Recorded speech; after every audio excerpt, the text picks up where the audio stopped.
Several U.S. military bases in Europe are reportedly under high alert for terror attacks that would target American service members. The U.S. European Command raising the alert level to Charlie. That is the highest it's been in nearly a decade. Let's bring in United States Marine veteran Kate Monroe to dive into this. Along with several facilities in Germany, U.S. Army bases in Italy, Romania, and Bulgaria have also received these threats, according to Stars and Stripes. Are our troops overseas at greater risk, and why do you think that is? I think troops all over the world are at greater risk. Our administration has put the entire world at risk, if you will. There's no finding out when you mess around in the world now. There's 3 world wars about to break out, and we are over here having our leader look completely crazy to the rest of the world. We are signaling to the rest of the world, go ahead and do whatever you want because we are not able to stop you. We don't have the appetite to stop you. We have put our nation at risk by leaving our border open as well. We have to do something better than this.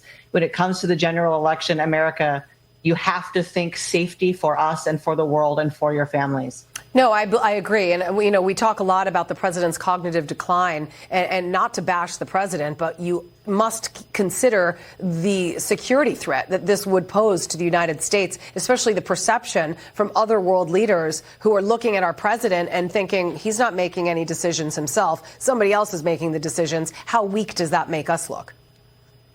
It makes us look very weak on the world stage. I actually just got driven back from LA back to San Diego by a man from Iran. And he said, the Middle East, Europe, everyone that lives there, we are the mockery of the world. Our president not only makes us look foolish, but when you have this level of insidious fecklessness, not just by our president, but by the entire administration, we have to do something about it. We have the lowest military recruiting we've ever had while we're about to do all of these wars, while we have all of these threats going on. We have to get it together. Enough is enough dog and pony and nonsense. We have to get back to the things that keep us safe.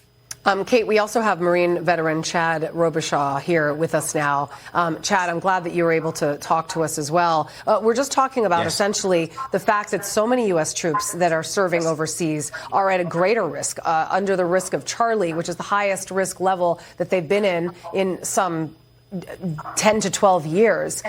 It's not a good sign, and you must point the finger somewhere. So where else would you point it but the White House? We were just talking earlier about the disastrous pullout in Afghanistan and how that just left so many of our war heroes stranded and killed.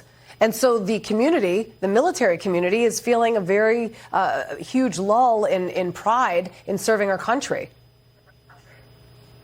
Yeah, when the White House is a weak place, the world is a dangerous place, and that's just a fact. That's a bipartisan fact, and we've seen that for the last 3 years. As President Biden has taken over the White House, the world has went up in flames, and the person who has to address those flames is our U.S. service members for national security and defend people around the world who can't defend themselves. It was atrocious in the debate the other night when President Biden said that he had lost no U.S. service members on his watch. Oh, my gosh, I know. He did. He did. Not to mention, several others, but the 13 service members from the withdrawal of Afghanistan. And our service members' lives are at risk because of the White House being weak right now and because of the decisions they're making in the White House. It affects our national security, and it puts our troops at risk. And you wonder why morale is low. You wonder why recruitment is down, because there is no thanks, there's no gratitude, there's no acknowledgement, quite frankly, of the troops that were killed, specifically in Afghanistan, after the president himself on national television tells the whole world that no troops have died under his watch. It's an outright lie. It's not even a lie. You can't even cover up that lie. That's how bad it is. The Pentagon Deputy Press Secretary held a newser on Monday, Sabrina Singh, talking about due to combination of factors and not related to a single threat, but due to a combination of factors potentially impacting the safety and security of service members stationed in the European theater. U.S. European Command is taking steps to increase vigilance. I want to listen to this. Due to a combination of factors and not related to a single threat, but it was due to a combination of factors potentially impacting the safety and security of service members stationed in the European theater. U.S. European Command is taking steps to increase vigilance. Okay, so I mean, they're taking steps to increase vigilance, but Kate, what does that mean exactly?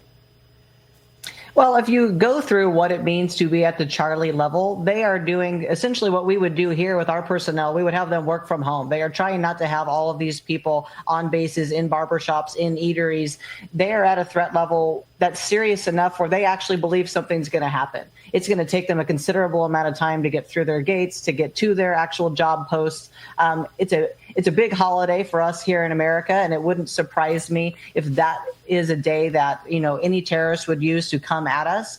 But I think that they need to be very vigilant, and we need to be very vigilant here in America. There's not just threats for those bases there. We have terrorists inside our country now that would like to do the very same thing. Thanks to open borders. That's right. I want each of you to just sort of touch on the fact that, you know, the holiday obviously today is a great opportunity to honor our America's troops and our veterans who need our help now more than ever. Both of you just quickly, you know, share with us your reflections on July 4th and how your organizations are trying to help.